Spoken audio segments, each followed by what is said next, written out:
नमस्कार, मेरा नाम कुसुम माहेश्वरी और आज की वीडियो में हम इंडियन इकोनॉमी की टेस्ट सीरीज़ को ही आगे बढ़ाते हुए इसका दूसरा अंक करने जा रहे हैं। तो इसका पहला सवाल है, the largest bank imperial bank was nationalised in 1955। First information तो हमें मिल गई कि इम्पीरियल बैंक को नेशनलाइज किया था 55 में। तो उसको रीनेम क्या किया गया था वो आप बता सकते हैं, that is state bank of India. और सवाल ये है यहाँ पर कि कौन सी कमेटी ने इस तरह की सिफारिश की थी। तो पहला ऑप्शन है शिवरमन कमेटी, गोरेवाला कमेटी, राजा चलैया और रेखी कमेटी। मैं उम्मीद करती हूँ कि आप लोग इसको पोज करके इसका आंसर देंगे और मुझसे शेयर भी करेंगे कि कितने क्वेश्चंस आपने अपने आप से कर लिए। तो आगे बढ़ते हैं। राजा जय चलैया और रेखी कमेटी तो यदि आपने पढ़ा हो तो 91 के बाद की कमेटीज़ ना वो टैक्सेशन से रिलेटेड है। और शिवरमन कमेटी जो है इंस्टीट्यूशनल क्रेडिट से रिलेटेड है, ये 79 की कमेटी है। तो Gorewala committee is the right answer. तो इसका आंसर होगा गोरेवाला कमेटी। ये थोड़ा सा गलत लग गया, Gorewala committee second option. Then comes 8 अप्रैल 2015 को प्राइम मिनिस्टर ने मुद्रा बैंक जो है शुरू किया था। मुद्रा बैंक जो है वो 3 तरह का लोन जो है प्रोवाइड करता है, जो कि शिशु लोन, किशोर लोन और तरुण लोन। और ये तीनों तरह के लोन बेसिकली वर्किंग कैपिटल देते हैं न्यू स्टार्टअप्स को, जो नई जो कंपनियां, किसी ने भी अपना कुछ काम खोलना है, एंटरप्रेन्योरशिप खोलनी है, तो उसके लिए जो है ये 36 मंथ या उससे ज़्यादा का लोन देते हैं।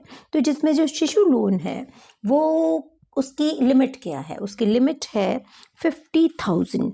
तो इसका आंसर आएगा सेकंड वन, इसका आंसर भी सेकंड आएगा, ठीक है। Then come which a bank has a right to issue electoral bond. Electoral bond क्या होता है कि पॉलिटिकल पार्टीज़ की फाइनेंसिंग में आमतौर पे बड़ी कंट्रोवर्शियल होती है, बड़ा झोल रहता है इसमें। तो उसमें ट्रांसपेरेंसी को लाने के लिए 17-18 के बजट में अरुण जेटली ने जो है इलेक्टोरल बॉन्ड्स को लॉन्च किया था। और इसके लिए ऑथराइज्ड बैंक कौन सा है, तो इसके लिए नेचुरल है ऑथराइज्ड बैंक, एक ही रहेगा, वो है स्टेट बैंक ऑफ इंडिया।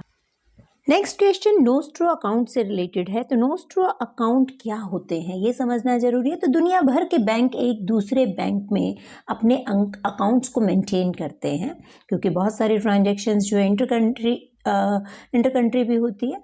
तो इस वजह से जो ये इस तरह के बैंक्स होते हैं जिनके अकाउंट्स दूसरे देश के बैंकों में होते हैं, उसको हम नोस्ट्रो अकाउंट कहते हैं। तो इसका एग्जाम्पल या ये जो है इसका राइट आंसर जो है वो क्या होगा, फर्स्ट आंसर ही इसका राइट आंसर है और वो है Indian bank in foreign countries, right. तो then comes once the borrower has failed to make interest और प्रिंसिपल पेमेंट्स फॉर 90 डेज।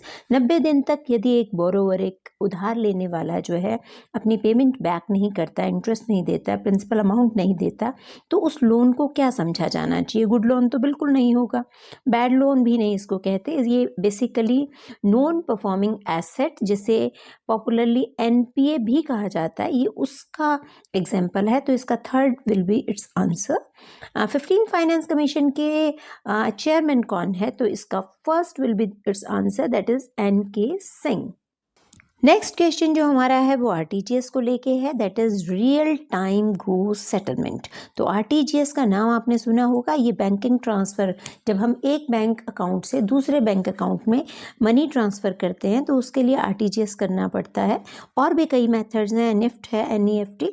तो इसमें और उसमें क्या अंतर है? बेसिकली आरटीजीएस जो है रियल टाइम में होता है और ये जो है वो 2 लाख से कम की अमाउंट पे नहीं होता, जबकि निफ्ट जो है उसको 1 रुपये की ट्रांसफ़र भी आप उससे कर सकते हो। हाँ, आरटीजीएस का फ़ायदा ये है कि साथ के साथ ट्रांसफ़र हो जाती है इमीडिएटली, जबकि उसमें 2 घंटे सेटलमेंट में लगते हैं। पर हमारे इस क्वेश्चन का आंसर होगा 2 lakh and no upper limit, that is second option.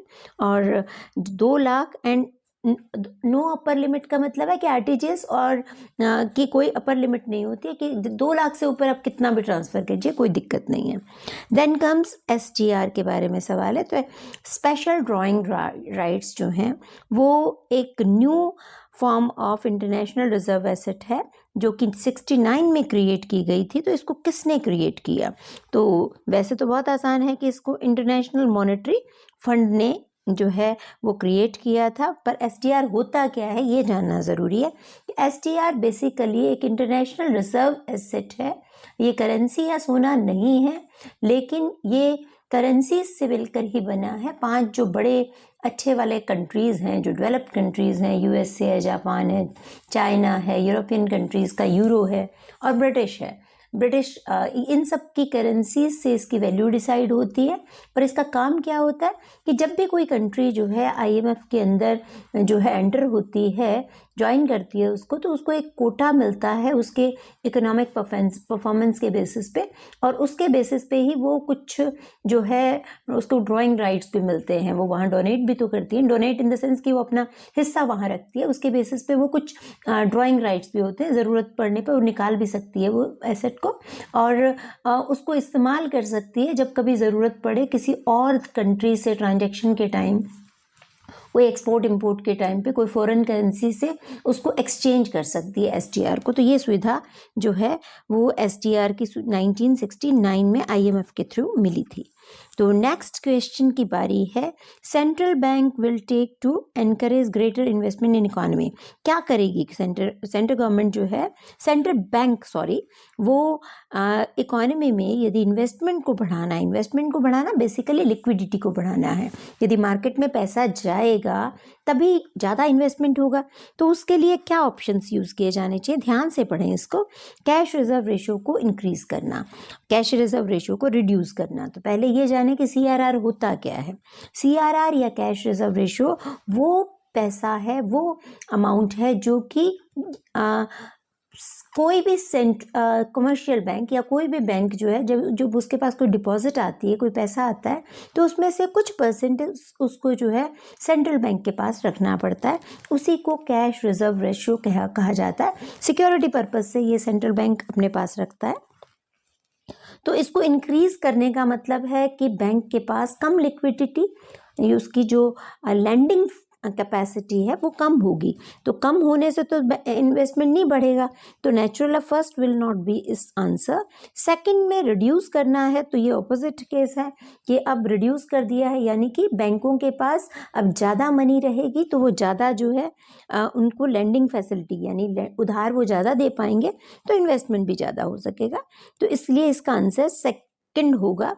Third देखिए, वहाँ पे बैंक रेट को इंक्रीज कर रहे हैं। बैंक रेट क्या होती है?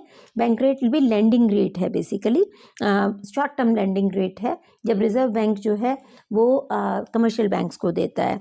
और यदि तो ये पॉसिबल नहीं होगा, बैंक रेट ज़्यादा बढ़ेगा तो नेचुरल है कि खर्चा ज़्यादा होगा कमर्शियल बैंक्स का।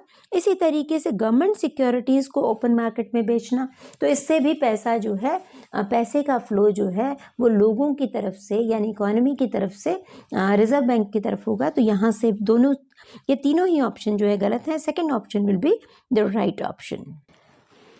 नेक्स्ट जो क्वेश्चन है वो है सॉरी ये रिपीट हो रहा है, तो नेक्स्ट क्वेश्चन को पढ़ते हैं। The interest rate is increase by 50 basis point. अब 50 बेसिस पॉइंट क्या होता है और इसका इंटरेस्ट जो है परसेंटेज से क्या रिलेशन है? तो इंटरेस्ट रेट को जब भी इंक्रीज या डिक्रीज किया जाता है तो वो हमेशा बेसिस पॉइंट जो है टर्म यूज़ की जाती है। तो इसका मतलब क्या होता है? इसका मतलब इंटरेस्ट परसेंटेज के फॉर्म में बेसिकली, यदि मान लीजिए 1 बेसिस पॉइंट मैं कहूँ तो 1 को यदि मैं 100 से डिवाइड कर दूँ तो ये मेरा परसेंटेज आ जाएगा। ये आया 0.01%।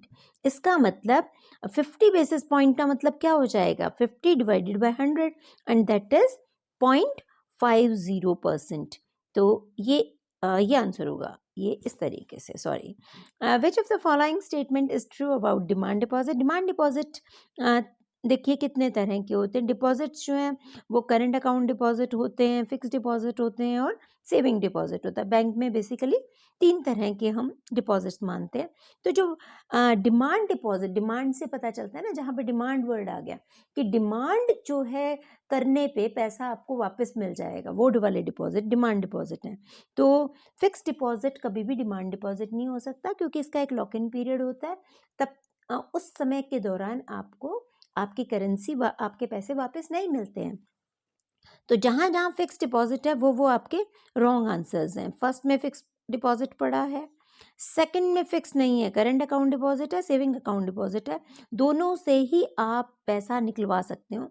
तो second will be again your right answer. Third में भी फिक्स डिपॉजिट आ गया और फोर्थ में भी फिक्स डिपॉजिट आ गया, तो ये आंसर गलत है। तो आज के लिए हमारे क्वेश्चंस इतने ही हैं और आई होप कि आपको समझ में आए होंगे। इन केस कोई इशू लगे या कोई गड़बड़ हो तो आप मुझे ज़रूर बताएं और साथ में ये भी बताएं कि कितने क्वेश्चंस आपको ऑलरेडी आते थे। Thank you so much for watching.